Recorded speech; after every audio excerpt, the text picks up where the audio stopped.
Ele pergunta, o que é a física quântica? Como podemos exemplificar seu funcionamento na prática de nosso dia a dia?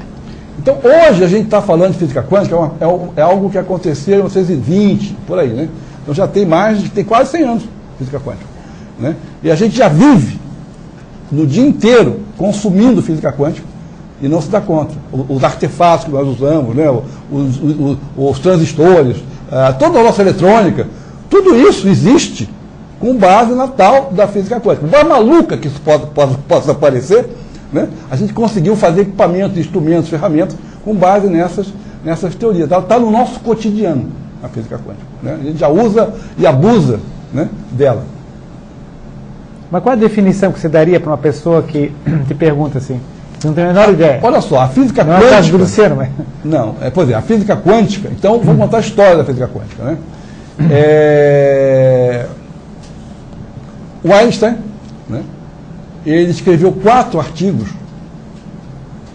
que revolucionaram o mundo, né? O primeiro artigo foi da relatividade e o outro foi da física quântica. Só que o Einstein nunca gostou muito da física quântica. Por quê? Porque o Einstein ele era um geômetra, ele era platônico, né? Então, por exemplo, a teoria da relatividade, né, é uma teoria geométrica, né? Assim como o Spinoza tinha uma ética demonstrada pela geometria, ética, né, geométrica, a física do Einstein é uma física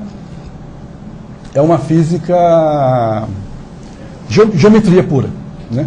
E a física quântica ela se aproxima muito mais dos modelos orientais de pensamento, né, do que propriamente da nossa lógica ocidental. Tanto que foi muito difícil para os físicos entenderem, né, o que estava acontecendo no laboratório. E talvez seja a razão de muitos cientistas hoje serem todos budistas, até porque tiveram que mudar o modelo mental na forma de pensar. Por exemplo, o que é a física quântica? Né? A gente tem uma ideia de vazio. Né? A gente tem uma ideia de nada, não tem? Né? O que eles descobriram em 1980? Que você coloca o nada no laboratório e o nada decai. Sai matéria para um lado e antimatéria para o outro. Maluco, né? Se não tem nada, não tem nada. Né? Quer dizer, como é que pode sair matéria para um lado e antimatéria para o outro lado? Mais 1, menos 1, mais 2, menos 2. Né? E aí é porque tem uma coisa chamada tal de vento quântico que não deixa ninguém em paz. Né? Quando você está tranquilo, o vento quântico vai e balança tudo e faz que do vazio aconteça. Então, essas teorias emergiram de experiências loucas como essa.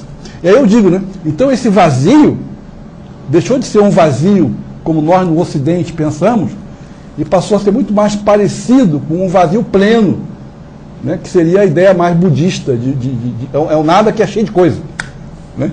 Ou o tal do fluido cósmico universal, né? Que a gente dizia que preenchia todo o universo, né?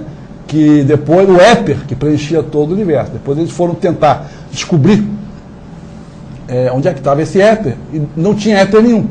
Aí entraram com a teoria do campo, né? Então a ciência ela foi obrigando o ser humano a refletir, refinar os seus modelos, né?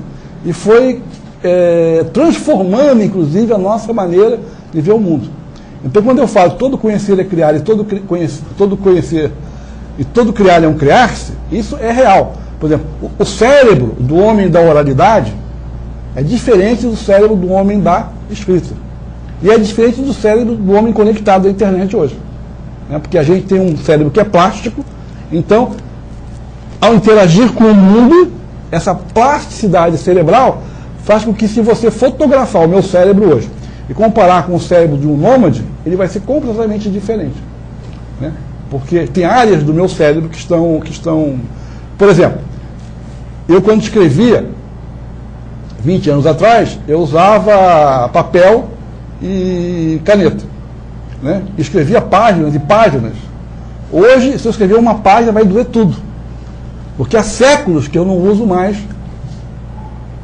Eu só uso o teclado. Né? Então, músculos que eu nunca usei, eu estou passando a usar. Então isso tudo acontece, e a mesma coisa aconteceu com a física quântica. Ela foi uma revolução paradigmática, ela foi uma revolta. Eu tive que repensar as minhas crenças mais básicas a respeito do mundo. O Niels Bohr dizia que ele chegava em casa e tinha pesadelo todo dia, porque ele tinha que dar sentido, aquelas coisas sem sentido, que era o cotidiano dele. Né? Sem sentido na nossa lógica ocidental, na nossa lógica cartesiana.